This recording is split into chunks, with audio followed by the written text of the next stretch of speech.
And now, your East Texas Storm Team forecast.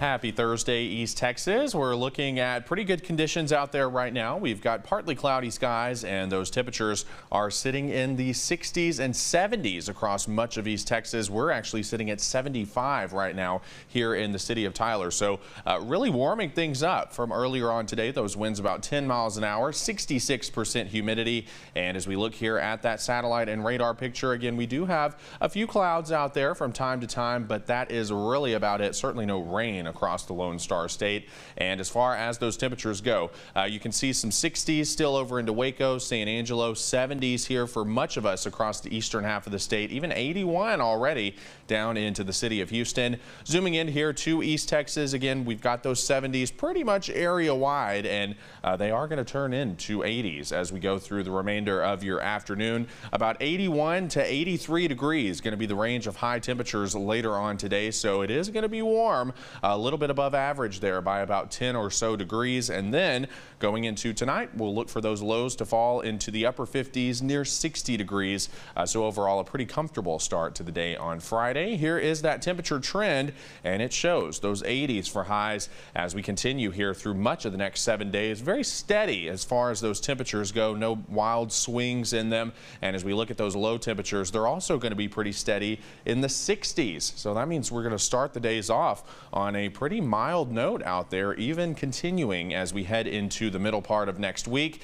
And speaking of the middle part of next week, that's when we could start to see some rain chances return to the forecast. November 18th through 22nd is what this map is showing, and it does show that potential is there for some above average rainfall chances, which is great news because we certainly have been a little bit below normal with those rain chances. And speaking of those, here is a look at them as we go into next week. That's when we do start to see those return to the forecast, especially the middle part of next week. About a 40% coverage right now on Wednesday, but that could increase as details become a little clearer in the coming days.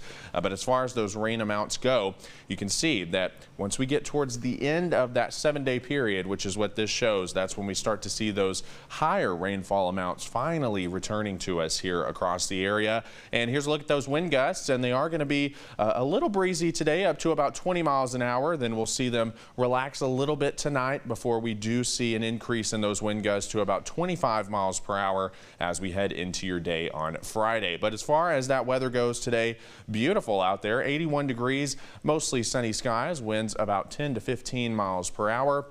As we go into tonight, we'll see those lows fall to right around 60, mostly clear skies, winds south around 10 miles an hour. And here is a look at that game of the week for you. This is going to take place in Mount Vernon as they take on Gladewater tomorrow at 7 p.m. We'll have mostly clear skies. Those temperatures will be in the 60s throughout the game. And of course, your 7-day forecast does show that we're going to have dry weather through Sunday. Then we do see some of those storm chances as we go into next week. Temperature-wise, looks like we are going to be above average here through the next 7 days across deep East Texas as well. Those highs in the 80s, lows in the 50s and 60s with rain chances as we head into early next week. And for more on that forecast, you can visit us at ketk.com.